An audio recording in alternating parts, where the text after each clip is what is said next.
patógenas que otras. Grupo 6, los tres que están ahí. ¿Cuáles de estas moléculas son más patógenas, son más virulentas? ¿Shigella o el Vibrio cholera? Vale, adelante, ¿cuál crees que es la más patógena? ¿De estas dos, Shigella o el Vibrio cholera? ¿Cuál es? Shigella. ¿Tú? Cholerai. ¿Cuál? Vibrio cholerai. Ya. ¿Cuál? Shigella. Ya, los que han hecho Shigella, ¿por qué?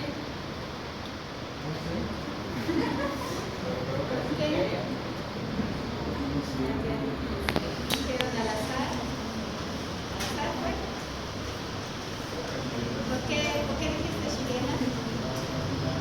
Únicamente tienen que leer todo el contexto. 100 shigellas pueden producir enfermedad en un hospedero normal, pero acá 1 millón de Vibrio cholera pueden producir enfermedad. Para producir enfermedad, ahí se quieren solo 100 shigellas, ¿no? Mientras que para producir enfermedad acá, en cólera, tienen que tener 1 millón. Por tanto, ¿cuál es más virulenta? La shigella, ¿no? A menor cantidad produce un daño porque genera enfermedad.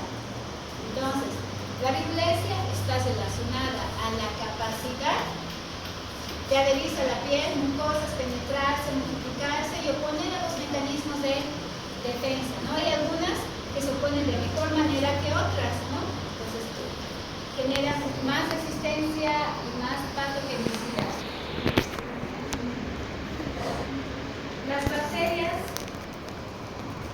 una vez que ingresan a un hospedero, la infectan, tienen que adherirse a un tejido, ¿no? Ya sea a nivel extracelular o en la misma célula. Para esto, las bacterias sí o sí tienen que tener moléculas de adherencia, ¿no? Para adherirse a estos tejidos. En conjunto, a estas moléculas bacterianas se las conoce como adhesinas, ¿ya? Las adhesinas bacterianas. Entonces, las adhesinas, si se tienen que unir a las células, se unen generalmente a los receptores que la célula expresa a nivel de su superficie, ¿no? Ahí tienen que unirse estas moléculas de adherencia o las adhesinas. Neisseria gonorrea se adhiere a las células epiteliales por medio de las pilis o fibras que tienen, ¿no? Son mecanismos que facilitan la adherencia. Este es un mecanismo de defensa, ¿no? Por medio de los anticuerpos o las mismas células ciliadas en las que pueden barrer hacia este patógeno y tratar de evitar estos mecanismos de adherencia, ¿no? Staphylococcus salivar se encuentra en receptores a pie de la lengua, Streptococcus mutans se adhiere a receptores que se encuentran en los dientes, los que comúnmente producen las caries dental, ¿no? Por los mecanismos de adherencia. Pero estas adhesinas pueden ser para algunas bacterias, las bacterias que tienen mayor virulencia, más firmes, ¿no? Por tanto se adhieren mejor. Pero mientras que otras si tienen adherencias o adhesinas débiles, tan solo como el Streptococcus mutans, ¿no? Con el cepillado de los dientes fácilmente se pueden desprender. La Escherichia coli o patogénica se adhiere al epitelio de las vías urinarias, ¿no? Entonces tienen mecanismos de adherencia. Las bacterias pueden tener también lugares estratégicos donde van a invadir, causar daño, ¿no? Y esto puede ser pues debido a que muchas, ¿no? Se tienen predilección por algún tipo de lugar y mecanismo de ingreso. Muchas se pueden quedar a nivel del lugar donde han ingresado, a nivel local, pero otras también pueden diseminarse a otros tejidos. La Shigella puede invadir células epiteliales del trato gastrointestinal, pero rara vez produce bacteremia. Fila 7, ¿qué es bacteremia? ¿Sí? Es cuando la bacteria se encuentra en la sangre. Ya, eso se conoce como bacteremia de gases nasales. ¿Qué será sepsis para los dos?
Síndrome.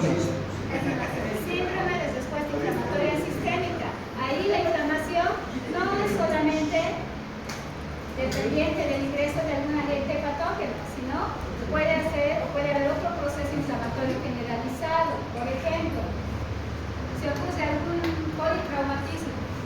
Ese politraumatismo genera una respuesta inflamatoria sistémica de manera importante, ¿no? Entonces, eso se produce en la inflamación, ¿no? Vamos a ver el tema de sepsis ahí, vamos a ver esas referencias, ¿no? Pero bacteremia no es nada más que una bacteria que está en la sangre. Sepsis, cuando la bacteria, estamos hablando de la bacteria, se ha diseminado y ha comprometido diferentes órganos, ¿no? Produciendo una respuesta inflamatoria sistémica, pero de etiología infecciosa, ¿no? En este caso con las bacterias. ¿Qué pasa con la Yersinia, la Pseudomonas, Salmonella? Estas pueden detectar una proteína que interfiere con el funcionamiento normal del citoesqueleto de los fagocitos. ¿Qué significa? Que puede liberar toxinas, ¿no? Cuando se liberan toxinas es un efecto patogénico directo y indirecto. Indirecto, seguro. Es directo. ¿Por qué es directo, Wilfredo?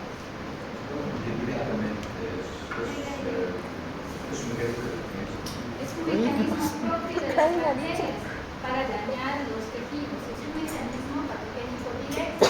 Pero además, en el caso de las shigella, por ejemplo, esas se quedan localizadas a nivel del intestino. Pero otras enfermedades como la Yersinia, Pseudomonas, Salmonella, pueden o no pueden producir enfermedades sistémicas. Sí generan, ¿no?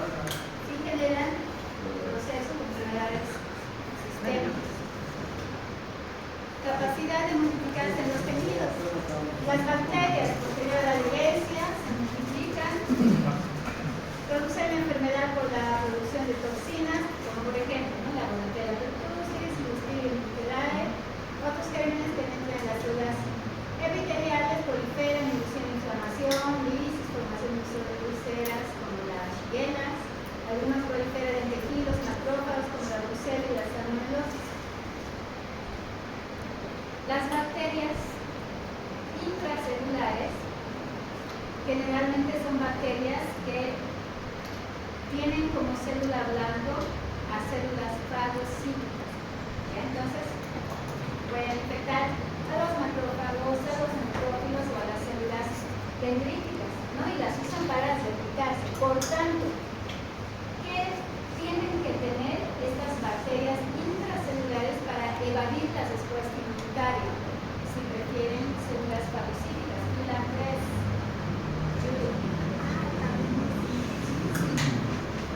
bacterias intracelulares tienen como célula blanca los fagocitos. ¿Qué tienen que tener estas bacterias para evadir la respuesta inmunitaria?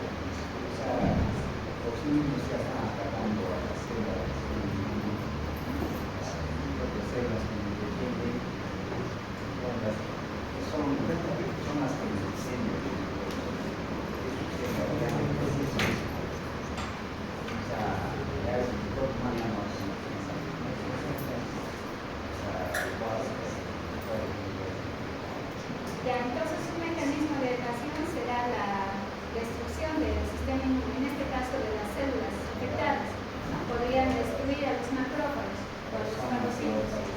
¿Podría ser? ¿Sí? ¿Está bien? ¿Qué más? ¿Cuántos mecanismos creen que pueden tener estos? La brucela, por ejemplo, salmonelas. Si los fagocitos, por lo general, tienen la función de fagocitosis, la activación de moléculas de la fagocitoquinas, de la inflamación, tendrían que tener mecanismos estas bacterias para eludir la fagocitosis o para resistir al fagolisosoma o para escapar de este al citoplasma y continuar el proceso de desertificación, ¿no? O el metabolismo o servirse de este fagocito para cumplir sus funciones específicas.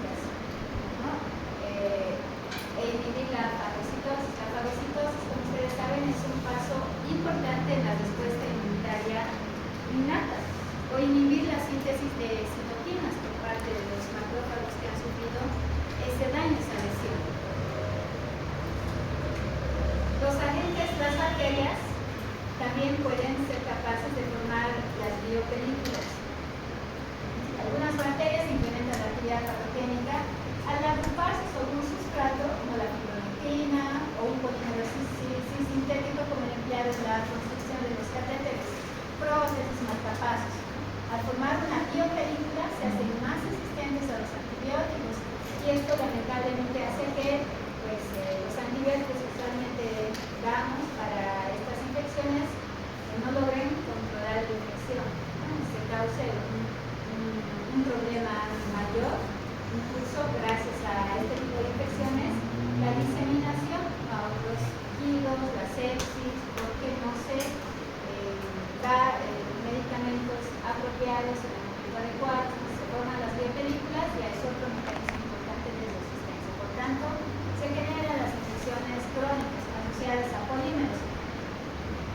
Cuando hay formación de estas biopelículas, ¿no? Y las infecciones son crónicas asociadas a polímeros, también pueden estar relacionadas a las IAS. ¿Qué son las IAS? IAS. Infecciones.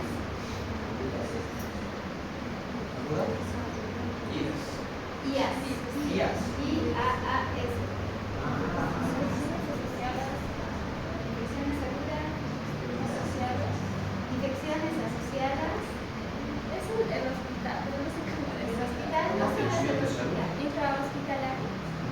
No, ya, antes se conocía como infecciones intrahospitalarias, pero ahora se las denomina infecciones, muy bien, infecciones asociadas a la atención, vayan a anotar a los consultores de atenciones de consulta externa hospitalaria. Este es el término, ¿ya? Que se utiliza, ¿no? Obviamente, ¿no? Que es muy importante tomar en cuenta esto, ¿no? Para que ustedes cuando hagan su bloque clínico, no sé, tomen bien en serio las medidas de bioseguridad para que ustedes eviten contagiarse o que ustedes lleven y diseminen la infección de un paciente a otro paciente. Diseminación. ¿Se puede diseminar por continuidad?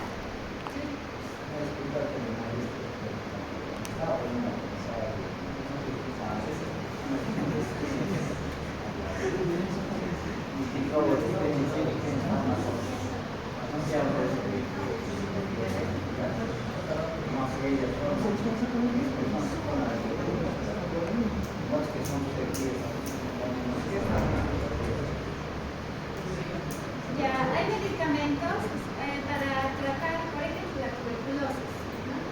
Hay medicamentos que de forma específica sí o sí se tienen que dar y sí o sí de manera adecuada, en el tiempo adecuado, a la dosis correcta, ¿no?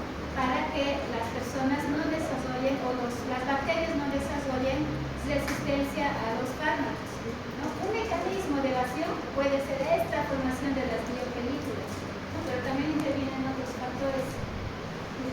Las biopelículas son un mecanismo de evasión y resistencia. Depende de la característica de cada bacteria, ¿no? Mientras más características tengan cápsula, tengan flagelos, tengan esa molécula externa de glucocálix, sepan transmitir los plásmidos de información genética de una bacteria a otra bacteria y hacerla a la otra más resistente. Entonces son mecanismos que van a hacer que se generen las resistencias a los antibióticos, ¿no? El hecho de que den combinaciones con otro tipo de medicamentos, por ejemplo, ¿no? Pues hay reacciones cruzadas que hacen que no sirva de manera adecuada el antibiótico y generamos igual la resistencia, ¿no? En los pacientes. Ahora hay pacientes que pueden tener algunas características propias de ellos, ¿no? Que hagan que se generen las resistencias igual, ¿no? Entonces, el hecho de que se generen las resistentes, pues las resistencias es amplio, ¿no? Puede deberse a la gente patógena, las condiciones a dónde se encuentren, en qué tejidos se encuentren, a las características propias de cada paciente. Si este paciente además tiene enfermedades de base, enfermedades crónicas, diabetes, hipertensión, enfermedades tumorales, lo mismo, ¿no? Pueden generar muchos tipos de resistencias.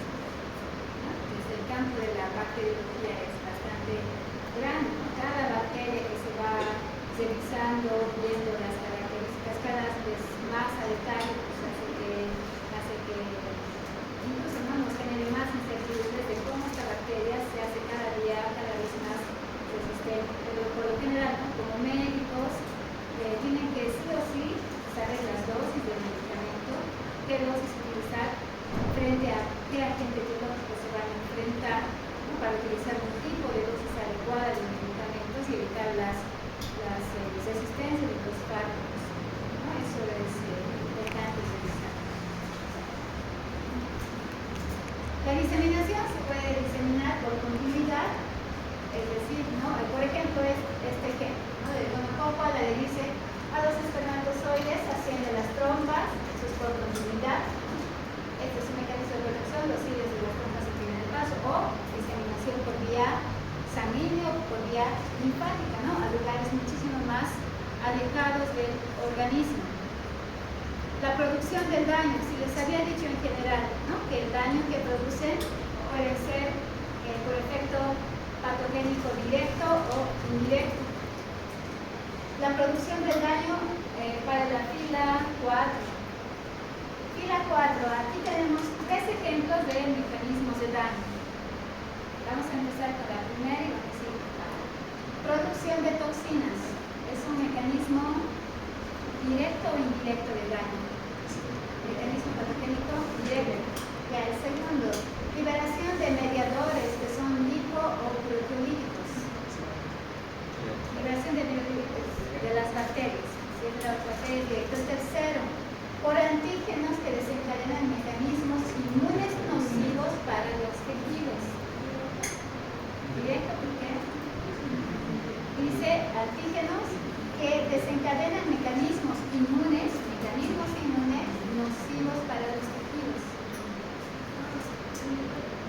Indirectos. Pueden alterar la respuesta inmunitaria, ¿no? Y esta respuesta inmunitaria de manera indirecta va a generar daño a los tejidos. ¿A qué se conocen como las endotoxinas bacterianas? A los lipopolisacáridos. Estos lipopolisacáridos, ¿no? Generalmente los tienen las bacterias gram negativas. Constituyen moléculas mediadoras de daño producido por estos gérmenes. El componente esencial de estos lipopolisacáridos es el lípido A. Este lípido A, sitio activo, tóxico, que va a hacer que se estimulen a los macrófagos para producir la caquexina. Cuando una persona es caquéxica, ¿por qué se le dice caquéxica?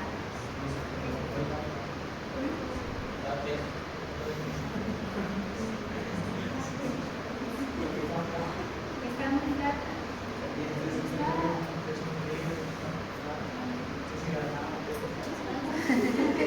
Deshidratado. ¿Qué citoquinas podrían estar dentro del grupo de citoquinas conocidas como las catexinas?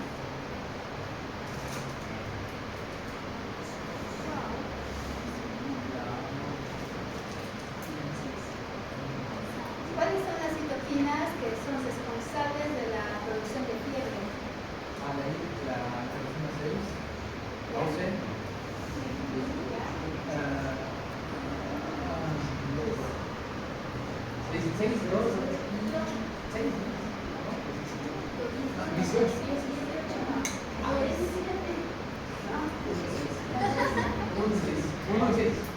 Interleucina 1, interleucina 6, el factor de necrosis tumoral. ¿Ya?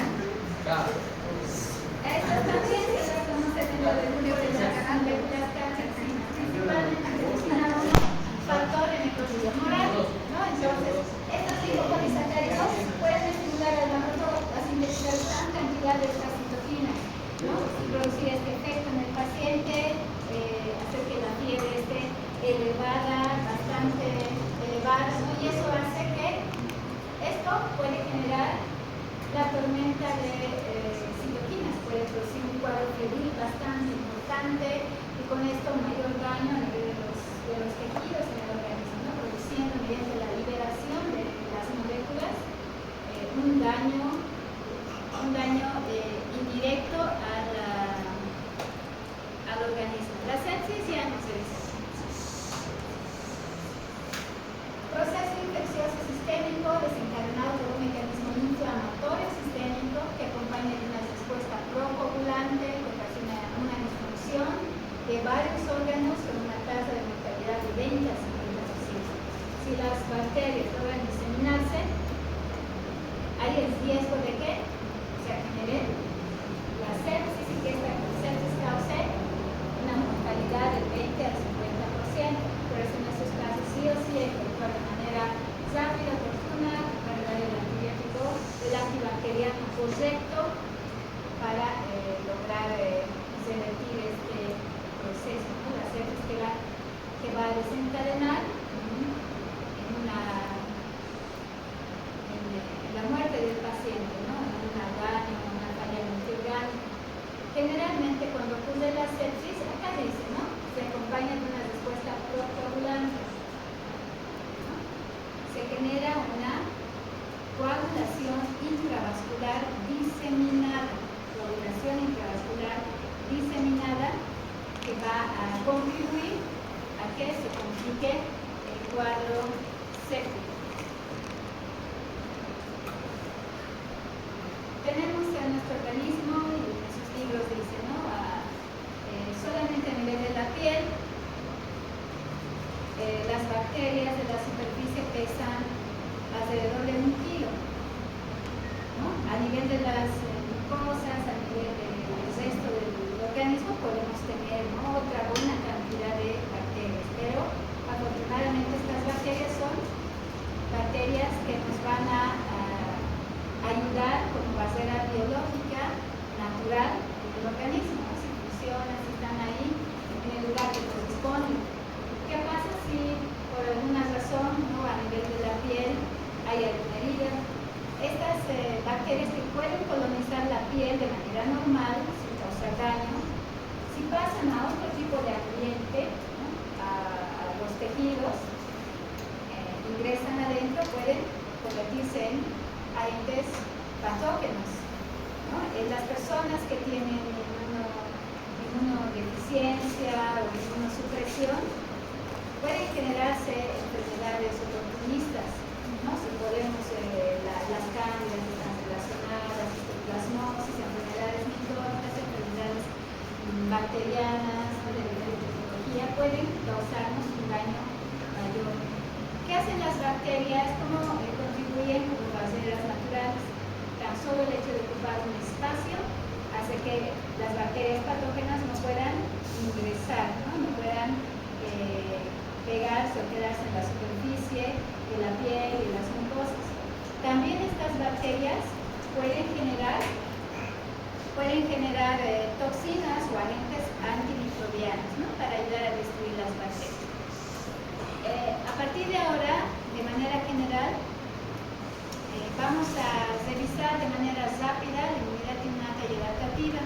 ¿Ya? Esto ustedes ya saben, ya hemos visto en Inmuno 1, todas las barreras, como ejemplo, ¿no? Pueden actuar, tienen mucosas, los desmosomas, las uniones firmes entre célula y célula, las barreras químicas, como el pH, por ejemplo, ¿no? Las lágrimas, el efecto de la tos, ¿no? Los cilios, la presencia de los anticuerpos, todo esto ustedes ya saben, ¿no? El pH a nivel del tracto gastrointestinal. La hiperosmolaridad es importante, ¿no? Hay algunas bacterias que pueden resistir esta hiperosmolaridad, otras que no, ¿no? En la orina puede ayudar o cumplir con una barrera química. La respuesta inflamatoria también es importante. ¿Cuál es la definición de inflamación para la fila? Estamos con ustedes. Inflamación. ¿Qué es la inflamación? El resultado de un agente externo que provoca una reacción de inflamación por el aumento de prostaglandinas.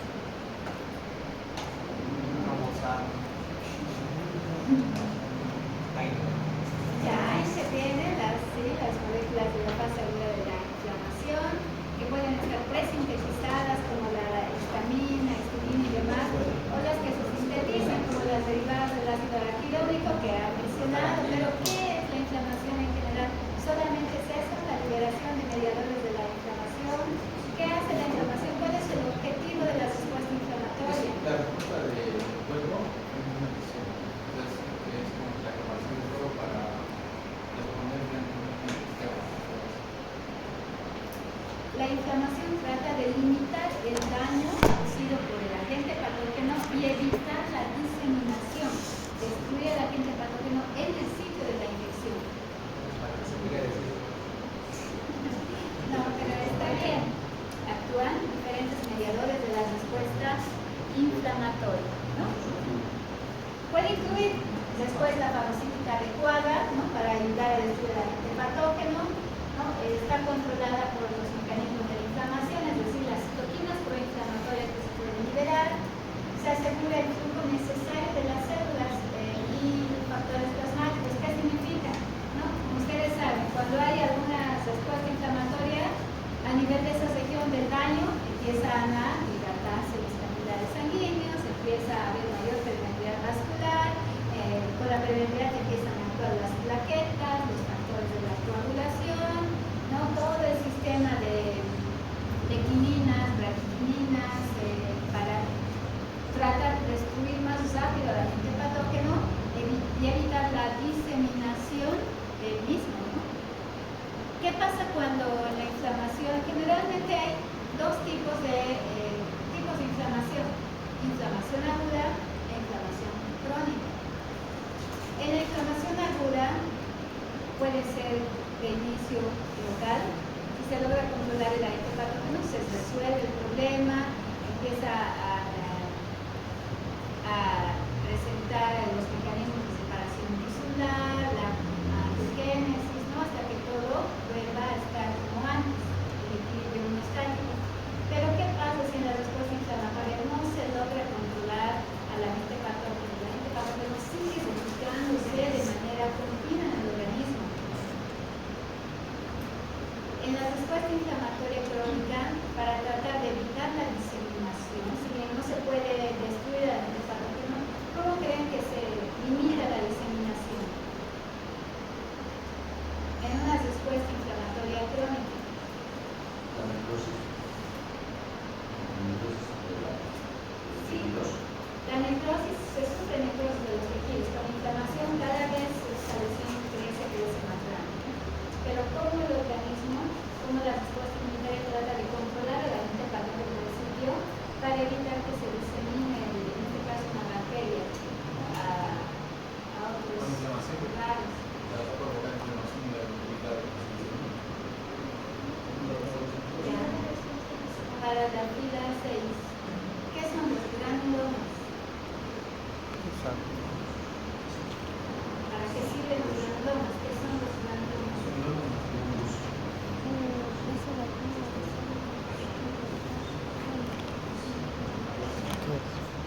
Fila 7, ¿qué son los granulomas?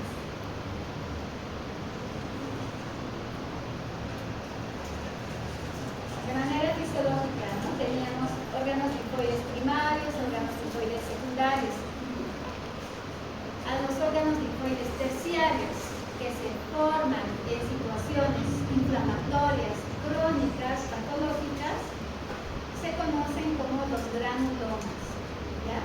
Son neoformaciones que ayudan a limitar o a evitar la diseminación del agente patógeno para que se diseminen a otros tejidos, ¿ya? Son sumamente importantes. ¿Qué enfermedad bacteriana crónica ustedes conocen que puedan formar sus granulomas? La tuberculosis, muy bien, la tuberculosis forma sus granulomas, ¿no? A nivel pulmonar, tratando de limitar la diseminación, ¿no? Pero ¿qué pasa si un paciente con tuberculosis, pues, no sé, está mucho tiempo con esa patología sin recibir tratamiento? Ahí el sistema inmunitario no va a destruir el agente patógeno y va a cruzar con una enfermedad crónica una vez que el bacilo se activa. Entonces ahí sí o sí necesitamos el tratamiento específico para la tuberculosis, ¿no? Y ahí se forman los granulomas, ¿no? Si no pueden controlar al bacilo de tuberculosis, se forman estos granulomas, ¿no? Pero a la larga estos, como están formando procesos inflamatorios crónicos, hay necrosis importante, el proceso de separación no va a ser igual, ¿no?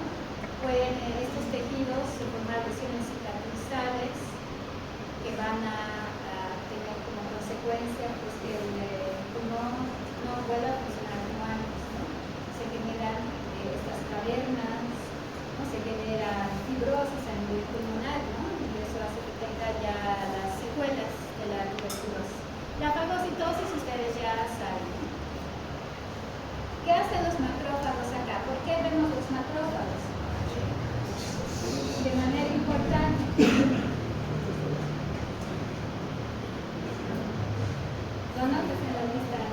Ya,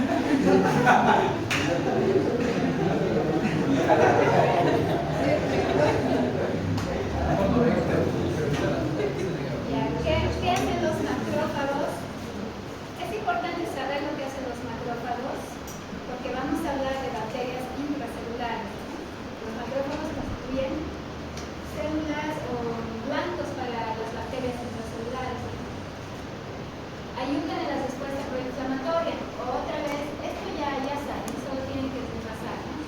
¿Qué citoquinas principalmente producen los macrófagos para activar la respuesta inflamatoria?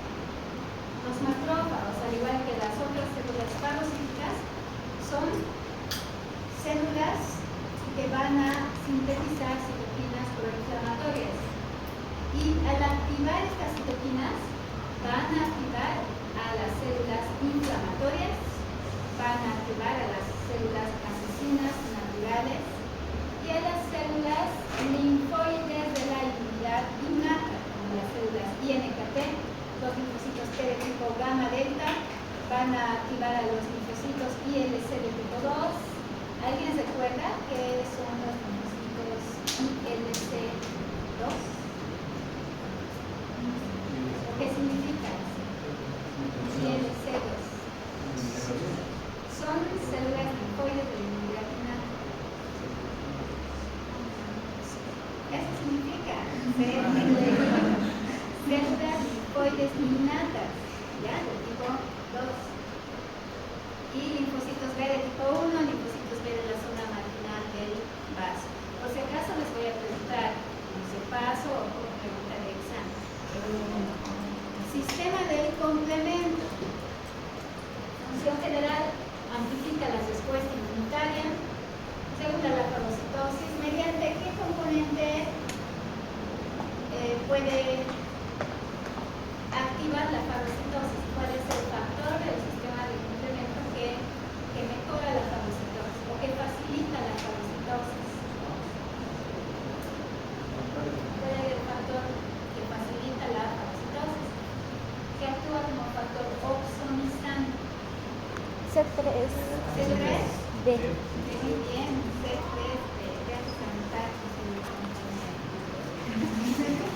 factor C5A, factor C3A, tiene una acción quimiotáctica, ¿no? Quimioatrayente, y ayuda a activar las células inflamatorias por excelencia.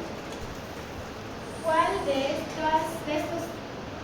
de los factores del sistema del complemento activa el complejo de ataque de membrana? El MAC. ¿Y qué factor del sistema del complemento activa el MAC?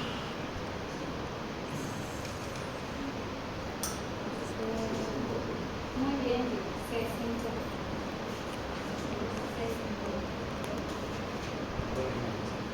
Ok, esos son algunos ejemplos, ¿no? Por lo general, cuando se activa el complejo de ataque de membrana, este puede destruir de manera directa a las bacterias, ¿no? Se sitúa en la pared bacteriana, la perfora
Pero un paso más ya. Ya, Es pásale. importante que aumente en gran ¿No? cantidad de una respuesta inflamatoria, más que todo en una respuesta bacteriana. Al cabo de 24 horas aumenta en gran cantidad. ¿Para qué será importante sintetizar tanta cantidad de PCR? Una respuesta infecciosa.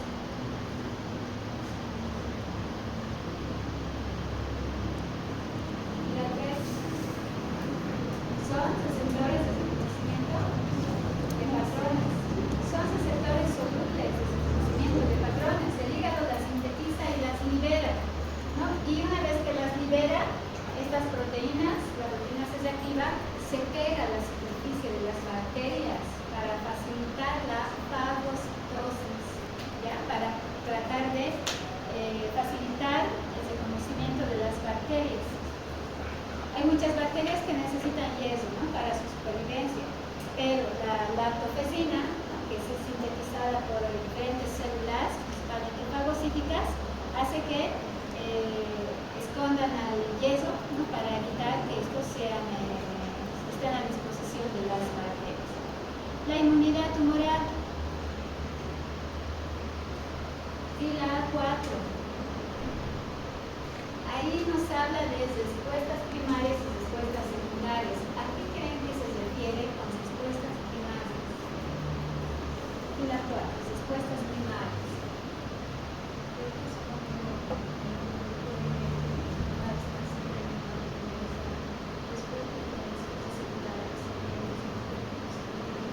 ¿Ya? ¿Cuánto dura la respuesta primaria?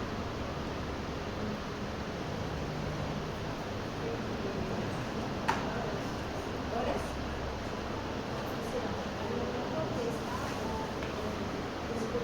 Estamos hablando de la inmunidad humoral. Estamos hablando de la inmunidad adaptativa humoral. La inmunidad adaptativa humoral la dividimos en respuesta primaria y secundaria. En la primaria necesitamos, esto nos reconoce el organismo por primera vez a un determinado agente patógeno. Tiene que aprender a reconocerlo y activar mecanismos de defensa específicos. Por tanto, dura la activación de 7 a 10 días la formación de anticuerpos en la inmunidad tumoral. Por tanto, es más larga, predominan los anticuerpos de tipo IgM. ¿Ya? Y en la inmunidad adaptativa secundaria es más rápida. Si ingresa el mismo agente patógeno, ya tenemos células B, células T de memoria para activar la respuesta. En este caso, los linfocitos B de memoria, ¿no? Se activan nuevamente, sintetizan células plasmáticas, bien, se diferencian células plasmáticas y estas en anticuerpos de predominio IgG, ¿no? Predominio ya, esto es importante. La respuesta innata se potencializa 100 veces con la ayuda de los anticuerpos, ¿no? Como insulinas, pero hasta 1000 veces si están conjuntamente dos insulinas. Eso es, los anticuerpos y factores del sistema del complemento. Otra vez, ¿qué factores del sistema del complemento son como insulinas? El factor C3D, los anticuerpos, hace que mejore la respuesta hasta 1000 veces más. Y la inmunidad de tipo celular, mediada por los linfocitos T, citotóxicos y linfocitos T, helper. Para la fila 5, ya les he preguntado, ¿no? Fila 6, ¿no? Ya. Ok, si una persona es infectada por una bacteria intracelular, ¿qué tipo de linfocitos T helper ustedes creen que son más efectivos? Linfocitos T helper, inmunidad adaptativa, CD8 y bacterias intracelulares. ¿Qué linfocitos T CD4? ¿Cuáles? ¿Cuáles?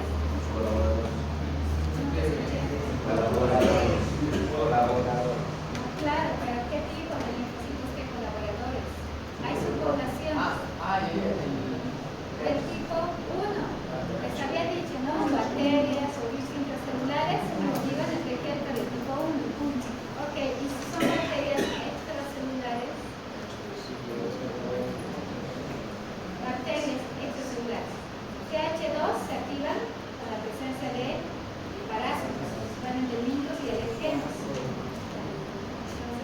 Bacterias extracelulares. Para élitos. Mitos y ya, ¿qué linfocitos T activan el próximo? Principalmente.